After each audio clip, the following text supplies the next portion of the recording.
여전히 일본 시장은 난공불락이다. 전 세계 1, 2위를 다투는 기업들마저 일본에서는 고전을 면치 못하고 있다. 외산 브랜드의 무덤이라 불리는 일본 가전 시장을 두고 나오는 말들입니다.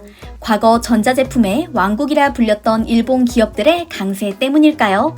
아닙니다. 일본 사회를 자세히 들여다보면 의외의 사실을 발견할 수 있다고 하는데요. 일본의 가전 시장은 갈라파고스라고 불립니다. 남태평양 갈라파고스 제도가 육지에서 떨어져 홀로 고유한 생태계를 형성한 것을 빗댄 것인데요. 좋은 의미가 아닙니다. 국제 표준이나 글로벌 흐름을 고려하지 않은 채 내수에 주력하다 경쟁력을 잃은 일본 기업을 뜻하기 때문이죠. 일본은 전 세계에서 유일하다시피 극심한 내수 의존도를 보이는 나라입니다. 일본은 1억 3천만 명의 내수 시장을 보유하고 있는데요.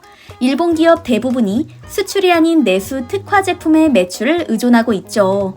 그렇다면 일본 기업의 제품이 한국이나 미국, 유럽 기업이 만드는 제품보다 훨씬 좋아서 일본인들이 선택하고 있는 걸까요?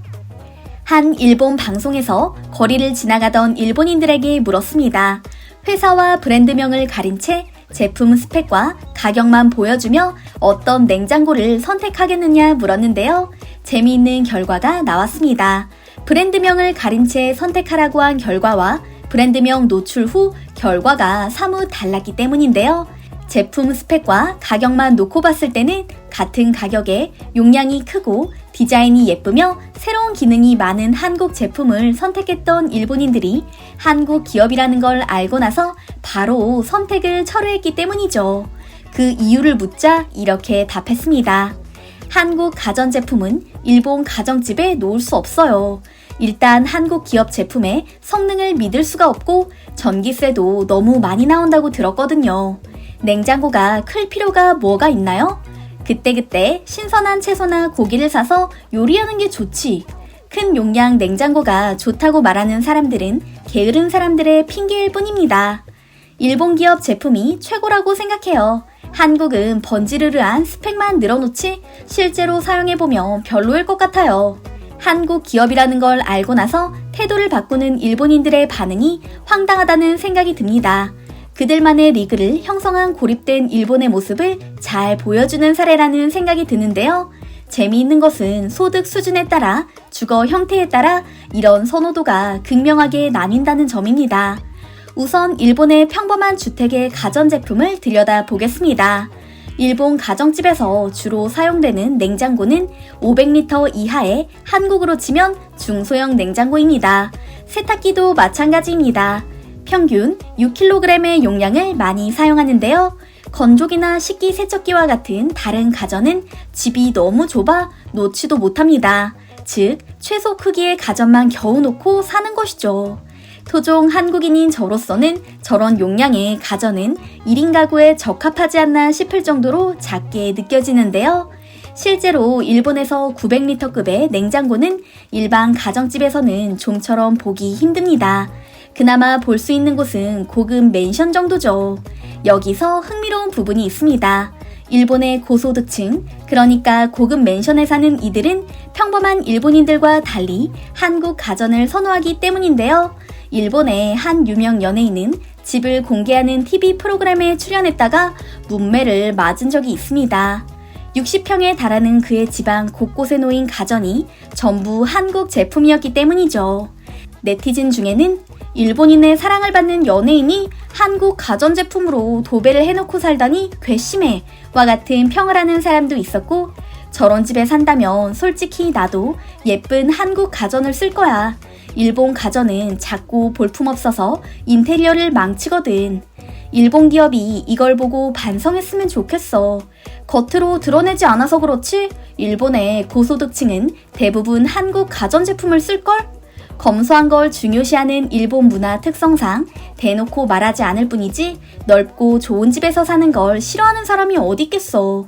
삼성과 LG 제품을 쓰다가 일본 제품을 쓰면 답답해서 못 써 와 같은 반응도 있었는데요.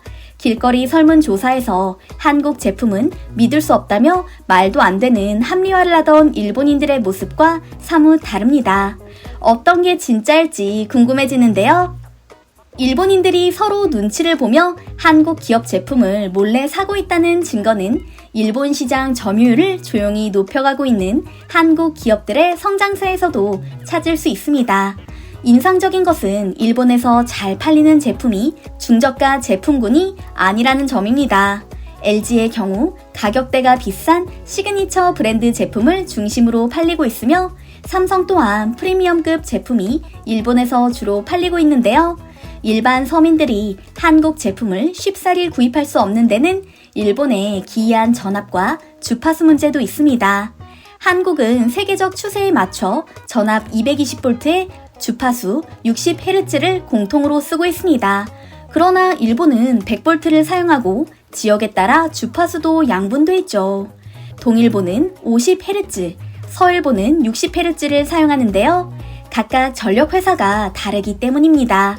전 세계적으로 한 나라에서 두 가지 주파수를 쓰는 곳은 일본이 유일한데요. 문제는 가전을 사용할 때 적합한 주파수에 맞는 제품을 사용하지 않으면 성능 저하나 제품 고장의 원인이 되기 때문에 예민할 수밖에 없습니다. 일본 기업들은 같은 회사의 동일한 모델도 동일본용과 서일본용으로 구분해 판매 중인데요. 걸림돌이 또 있습니다. 일본이 사용하는 전압 100V는 송배전 과정에서 전기 손실이 25%가량 많고 전기의 질도 떨어지기 때문에 고전압을 필요로 하는 최신 가전제품 트렌드와는 맞지 않기 때문이죠. 즉, 한국의 최신 기술이 들어간 가전제품을 받아들이기에 일본 인프라가 너무 낙후돼 있다는 이야기입니다. 또한 일본은 일찍이 전기 민영화를 한 나라 중 하나인데요. 이 때문에 전기요금이 무서울 정도로 폭등했고 매 분기 적게는 1.5배에서 4배까지 가격이 인상되는 처참한 결과로 이어졌습니다. 일반 가정집에서 히터나 에어컨을 조금만 켜도 40~50만 원 이상 전기세가 나오다 보니 생활은 말도 못하게 불편해졌죠. 일본에서는 우리로서는 상상하기 어려운 일들이 흔합니다. 일본에서 겨울철에 방바닥이 따뜻하게 난방을 하는 건 꿈도 꾸지 못합니다. 단열이 잘 돼 있지 않은 일본 주택은 벽에서 바람이 느껴질 정도라고 하는데요. 집에서도 패딩을 입는 건 예사며 코타츠라고 불리는 탁상용 전열 기구를 몇 시간 틀어놓거나 뜨거운 물을 부은 보온팩을 이불 속에 넣고 잠드는 게 일상이라고 합니다. 캠핑을 하러 간 것도 아니고 방 안에서 보온팩을 껴안고 자야 한다니 한숨이 흘러나오는데요. 여름도 마찬가지입니다. 일본의 여름은 한국보다 더 덥고 습한데요. 폭염으로 숨도 쉬기 어려운 상황에서도 일본인들은 샤워를 하루에 5~6번씩 하면서 버틸 뿐 전기세가 무서워 에어컨을 제대로 틀지 못한다고 합니다. 이런 상황이다 보니 일본의 부유층이나 한국 가전제품을 살 뿐 일반인들은 품질 좋은 한국의 최신형 가전제품을 사고 싶더라도 쉽사리 살 수가 없는 것이죠. 보수적이고 폐쇄적인 사회 문화와 혁신은 시도조차 하지 않은 게으른 일본 기업과 정부가 결부돼 만들어낸 결과가 아닌가 싶은데요. 끊임없이 도전해 새로운 걸 이뤄내는 한국과 달리 후퇴하는 일본을 보며 두 나라가 이렇게 다를 수 있구나 실감하게 됩니다.